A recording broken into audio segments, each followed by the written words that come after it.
a very basic introduction to texture painting in Blender. If you've already seen the video and you've forgotten, it's still not working for you because you've forgotten a step, just check against this checklist. If not, follow on with the video. Of course, you need something to paint, an object to paint. I've just got a rough prism here to add some colour and texture to. We go into edit mode and we select all with a on your keyboard, then U on the keyboard for UV unwrapping, and go OK.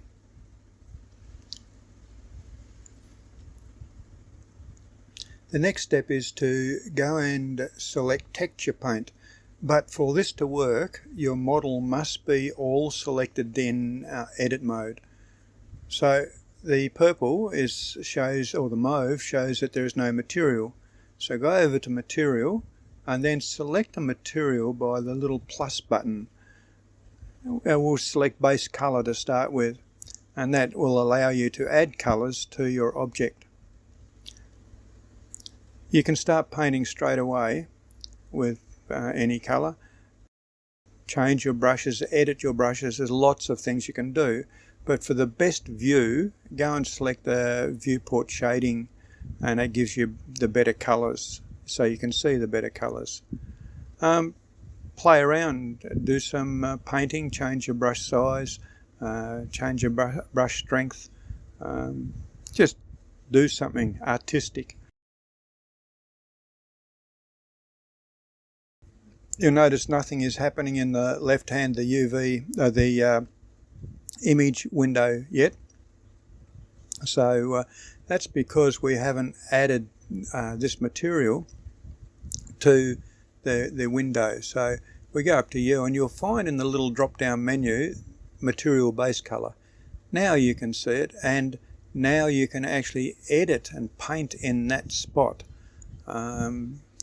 Sometimes this is very handy for masking off parts of an image.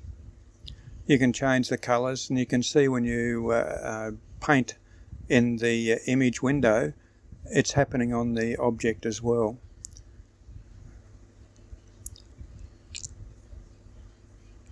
We can go over and select other material types. We'll select the roughness. Now roughness is a shine on the material. Something that is rough does not reflect, it's not shiny. Something that is smooth is shiny. So to make this work, we paint white. Oh, I forgot to select the white. I'm painting red from the previous section.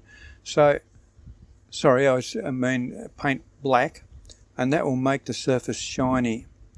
So, and painting white will take the shine away, make sure it's all very flat and finish. You can paint things like this onto the image editor.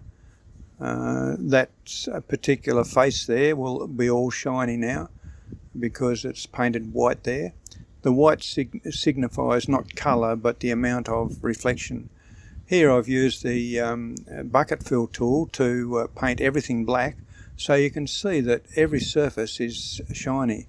Now putting these shiny white lines on it will show you that there's some areas are not shiny now where the lines are. We can add another material. We'll add the metallic. Now a metal finish, it gives a mirror-like finish when it's used with roughness or lack of roughness.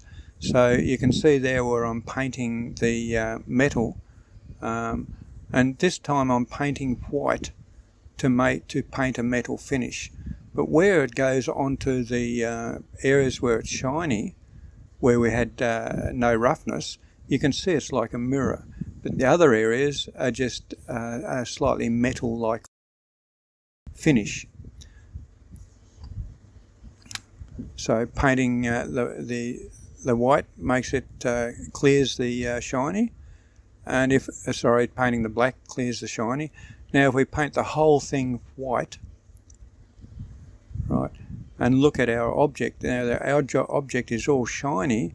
Where there's no roughness, it's like a mirror, and where there is roughness you can see it's not reflecting the materials.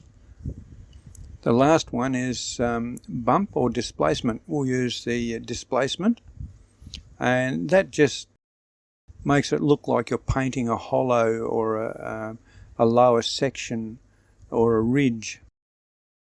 I selected green there by mistake. I should have selected black, and it's a black and white effect. The black goes one direction and the white goes the other direction.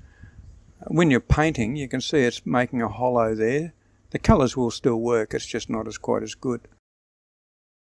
And you can change the strength of your brush to try and get slightly more depth. And while you're painting, you've got the option of pushing your control key, and that will reverse the direction. And you see it happening here in a moment.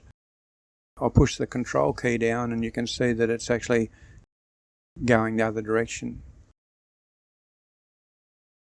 The reason it's jagged edges is I used low resolution pictures. I could have selected high resolution, but some of the computers that this will be being done on aren't very strong, aren't very powerful for this type of graphic design. Save all images.